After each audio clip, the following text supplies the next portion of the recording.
गुड़हल के पौधे के लिए कहीं बाहर से खाद लेने जाने की ज़रूरत नहीं होती है। हमारे घर में या हमारे किचन में ऐसी बहुत सारी चीज़ें हैं जिनका इस्तेमाल करके हम गुड़हल पर, बल्कि छोटे गमले में ही बहुत सारी फ्लावरिंग एक साथ ले सकते हैं। और उन चीज़ों का इस्तेमाल करके हम अपने गुड़हल के हर एक प्रॉब्लम का सॉल्यूशन भी निकाल सकते हैं। जैसा कि मैं वीडियो में हमेशा आपको बताती रहती हूँ कि मिलीबग्स का क्या उपाय है, जो कि अक्सर गुड़हल पे वाइट चिपचिपी सी चीज़ लग जाती है। देखिए, लास्ट वीडियो में उसका उपाय बताया था और अब ये गुड़हल का पौधा बहुत ही फ्रेश हो चुका है। तो आपके भी हिबिस्कस के प्लांट पर कोई इस तरीके की प्रॉब्लम है कि वाइट चिपचिपी सी चीज़ लग गई है, यानी कि मिलीबग्स का अटैक है, तो आप घरेलू चीज़ों का इस्तेमाल कीजिए और मेरे उस वीडियो को जाकर देख लीजिए। लिंक यदि आपको चाहिए तो आप लिंक मांग लीजिए, लेकिन प्लीज़ आप लोग पूरा लिखिए कि लास्ट वीडियो का लिंक दीजिए, तो मैं दे दूंगी।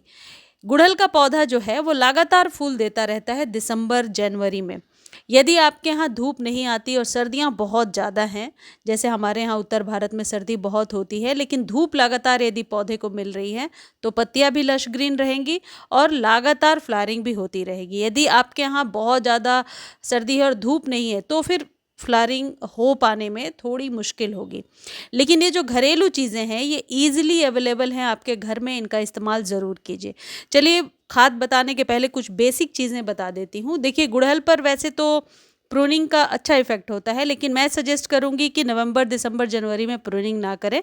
लेकिन जब फैब का मंथ आएगा उस समय आप थोड़ी हार्ड प्रूनिंग कर सकते हैं, तो पौधा जो है जल्दी ग्रोथ ले लेगा उसके बाद, और मार्च के बाद नई स्टेम पत्तियाँ आ जाएंगी। देखिए, कॉफ़ी का इस्तेमाल हमेशा गुड़हल पे अच्छा होता है। आधा चम्मच कॉफ़ी यदि पानी में घोल करके अपने गुड़हल के पौधे पर आप 20-25 दिनों में एक बार दे देते हैं, तो आप देखेंगे कि गुड़हल का पौधा अच्छा परफॉर्म कर रहा है। और आप वो कॉफ़ी भी इस्तेमाल कर सकते हैं जो घर में यदि यूज़लेस है, ख़राब हो गया है। कॉफ़ी और चाय पत्ती दोनों का इस्तेमाल पौधों पर लगातार करते जाइए, और गुड़हल पर कॉफ़ी का इस्तेमाल बस इतना ही, एक चुटकी करना है, और पोटेशियम की कमी को पूरा करता है। सबसे अच्छी बात यह है कि सालों से गार्डनिंग में इसका इस्तेमाल हो रहा है और मिट्टी की गुणवत्ता को बढ़ाने में ये मदद करता है। अब ये इस्तेमाल कैसे करना है, मान लीजिए एक गमले पर आपको आधा लीटर पानी डालना है एक गमले में, तो आधे लीटर पानी में इसको घोल लिया और घोल करके डायरेक्ट डाल दिया। ये 20 से 25 दिनों पर एक बार कर लीजिए। दूसरी जो चीज़ है जो सर्दियों में आप ज़रूर इस्तेमाल कीजिए, ये है उपले वाली खाद।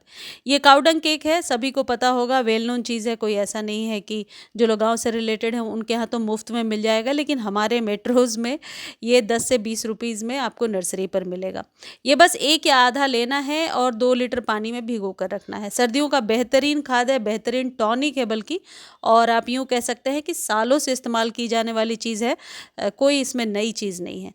इसमें थोड़ा नीम खली ज़रूर मिला लीजिए। देखिए, सर्दियों में पौधों में फंगस लगने की प्रॉब्लम बहुत ज़्यादा होती है, तो नीम खली बहुत हद तक फंगस को रोकता है।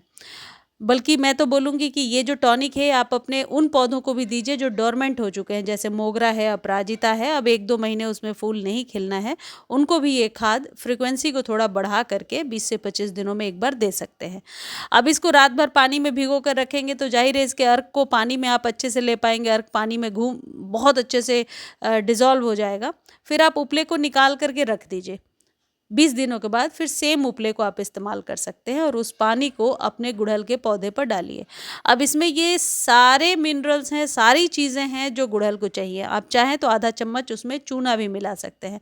पानी की मात्रा और कितना देना है ये आपके गमले के साइज़ पर डिपेंड करता है। और ये एक जो चीज़ मैं बता रही हूँ ये तो सभी को इस्तेमाल करना चाहिए और सभी पौधों पर करना चाहिए।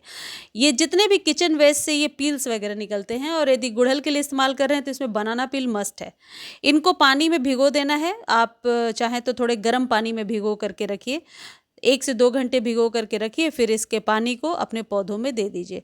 फ्री में आपके पौधे को सारे वो मिनरल्स मिलेंगे जो पौधों के लिए ज़रूरी हैं। हमेशा लो बजट गार्डनिंग करेंगे तो गार्डनिंग का मज़ा भी अच्छा। एक चीज़ और है, गार्डनिंग थोड़ी पेशेंस की चीज़ है, तो कई लोग लिखते हैं कि जल्दी बताइए ये वो जो भी, तो आपको पेशेंस रखना पड़ेगा। रिजल्ट लेने के लिए एटलीस्ट 7 से 8 दिन 10 दिन इंतज़ार तो करना पड़ता है।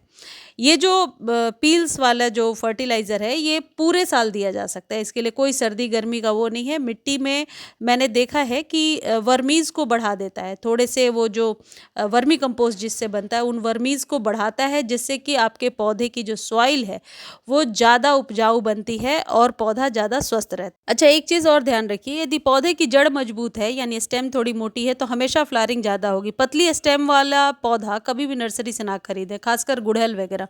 मोटी स्टेम वाला खरीदें। और यदि घर में लेकर आते हैं तो विशेष इस बात का ध्यान रखें कि इसकी स्टेम मोटी होती जाए। उसका एक ही तरीका है कि आप इसको सालों साल प्रूनिंग करेंगे, यानी कि फैब में, जैसा मैं आपको वीडियो में बताऊंगी ही, प्रूनिंग ज़रूर करेंगे। एक चीज़ है, मल्चिंग सर्दियों में ज़रूरी है। देखिए ये केले के छिलके हैं जो मिट्टी में दबा रखा था और इस तरीके से काले हो गए हैं।